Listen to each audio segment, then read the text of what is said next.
Hey guys, Gene Campbell here. Another video in our little video diary series that we're trying to do here.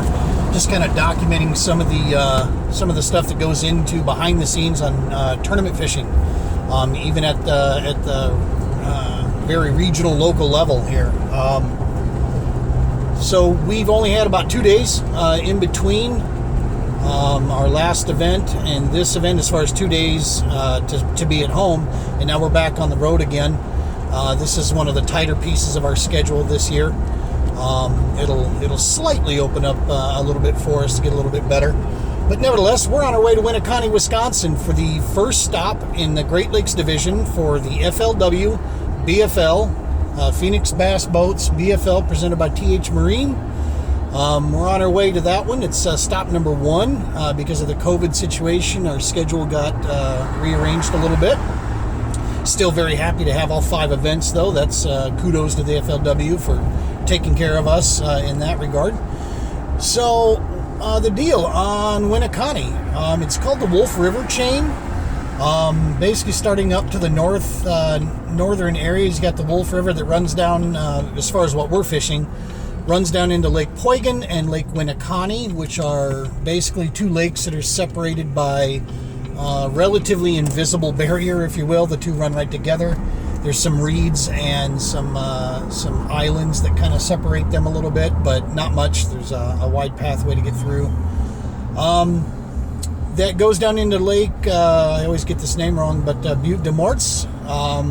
Goes down into that, feeds down into that, and then that, of course, feeds through with the Fox River. It feeds right into Lake Winnebago. All of these areas are available for anglers to fish. So it's a large system that you can kind of pick and choose how you want to go. Lake Poygan, Lake Winneconne, smallmouth and largemouth, along with a few other predator species in there. Lots of walleye. And then you have, of course, Winnebago, also both, but probably known more because it gets a little bit deeper. But it gets known more for a tremendous amount of really nice quality smallmouth and walleye, of course. Those 2 seem to go hand in hand. Our game plan for this one here, to be honest with you, is we're going north. This is my first time as a boater here. I've only been here 1 time, and in all honesty, didn't get a chance to see much of the water system. And so this one, it's again, like most of these stops for us this year, new water. So that poses, of course, kind of puts you behind the 8 ball a little bit. We don't have a whole lot of knowledge about the structure or the water itself or any history to kind of pull back from, which can hurt, but it can also kind of be a benefit, keeps our mind and our options open. So our game plan is pretty simple, man. We are going north. We're going to Winneconne, Poygan. Those are the 2 areas that we are going to focus on. We are going to focus primarily on largemouth. If a few smallies get picked off in between there, cool. We're up for that. But primarily, we are going to focus solely on playing in the shallows, because this entire body of water is in the shallows. I don't think I've registered any substantial area on my Navionics and my Lake Master chips. I didn't find a substantial area anywhere that was over 9-10 feet. There are a couple holes that go down to 15 foot here and there, but for the most part, we're going to be playing in 7 foot of water, 7-8 foot of water, which that only poses 1 negative to me personally, and it's not really a negative, it's just something to keep in mind, and that is obviously navigation. So we're going to be careful about where we're navigating. The water is going to get shallow. There is some wind called for, which tends to be kind of common out here. However, the wind's going to be abnormal in that all my research tells me that normally the big heavy winds come out of the west and just rake across this huge expanse of water, creating some pretty good-sized wake. Tournament day, weather reports have been calling for, at the very least, a northerly wind. And temperatures are going to be down, so we're going to have a little bit of a cold front coming through. Relative cold front for Minnesota, Wisconsin. It's plenty warm. It's going to be like 65, to upper 60s, I think, on tournament day, which I'm going to love. I'm not a huge fan of sweating like crazy nonstop. So yeah, I'll take this weather. Just got to know that when we're out hunting for them. But other than that, weather looks fantastic, man. Might see 10 mile per hour winds here and there. No big deal. We're not planning on being too far offshore anyway. That could change when I get there, and depending on what we see. I want to play around in the weeds and play, get our topwater game going for sure, and then we'll just kind of take it from there. So again, I've never been there. So right now, the way my game plan looks, the areas that I have set out to go scout, my scout is going to take me to some northern shores, so that morning topwater bite, I can get out there and try to hunt for some greens in the shallows there. If we can find some decent grass, that's what we'll go for. We'll push off from that a little bit, get into the wind here and there, and we'll look for see if we can find some grassy or weedy flats. Maybe some areas where the smallies are running around. Because even in that relatively shallow water, as I said before, there's a decent population of smallmouth to be had. I don't know the quality of those smallmouth up there, but they're there. And so maybe throwing a spook across some flats would be the way to do it. I don't know. We'll find out. But so yeah, man, that's kind of where we're at right now as far as our game plan. I've got some shoreline areas. The way I'm attacking this to stay with my strengths. That's something I'm trying to evolve with better. Is I understand that you need to fish where the fish are at. Obviously, that's where you want to go. But there's just some areas that we're a little bit stronger with than others. And as many years as I've been up here in the north areas, I'm still, what I personally feel, behind the 8 ball on knowing what is a good weed patch and what is not a good, productive weed patch. When I'm looking for weeds, offshore weeds and so forth. So I still need to work on that quite a bit. But take me into the shallows, and I feel extremely confident that I can show you very good weeds in the shallows, very good high potential areas where we're going to find them.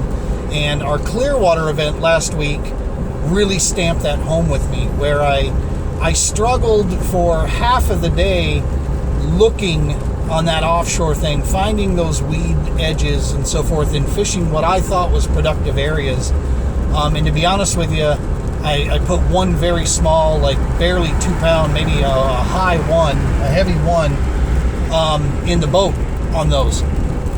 And at a point of frustration in the tournament, I had myself a little mental sit down on the lake during the tournament, and I forced myself to go back to what I know. So I went into some super shallows on that lake, found some weeds, found some docks.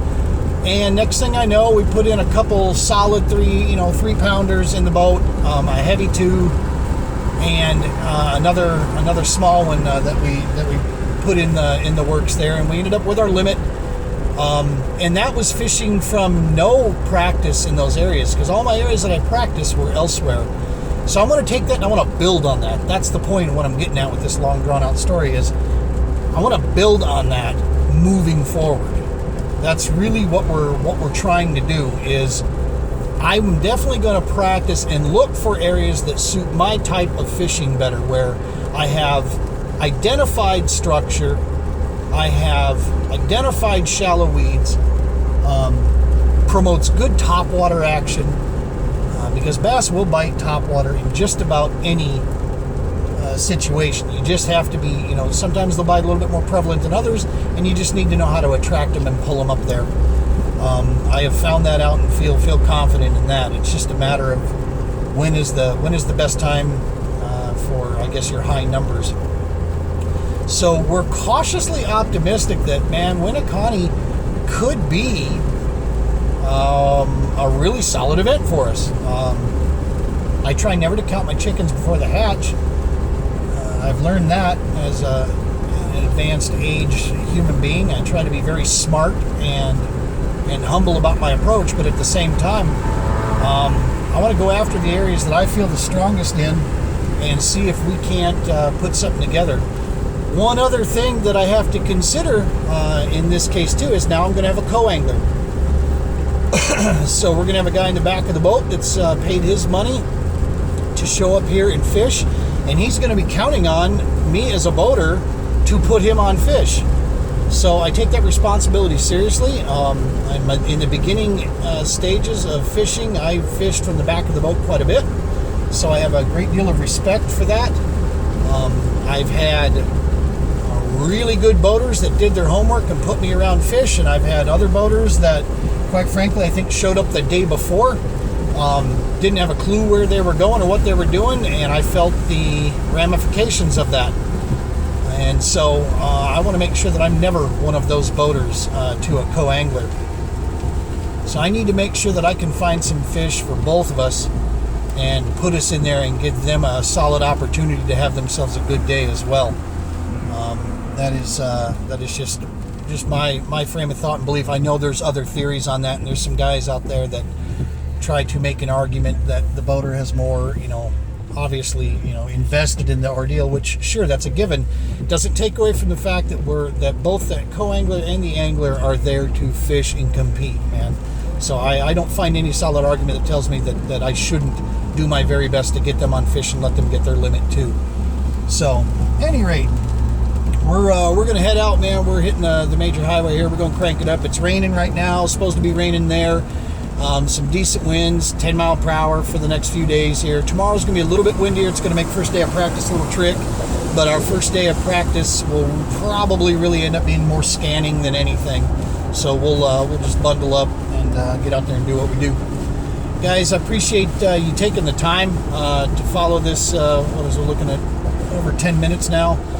Appreciate you taking the time watching this stuff. I hope some of this stuff helps you guys after the fact as well. If you're thinking about getting out and doing this kind of stuff, it truly is a love and a passion. My goal is to take this to the highest possible level that I can, representing companies in the most professional manner that I can, and making a living doing what I love to do. So, again, thanks as always. Appreciate the support. Give us a like, give us a follow. Tight lines. Be safe, guys.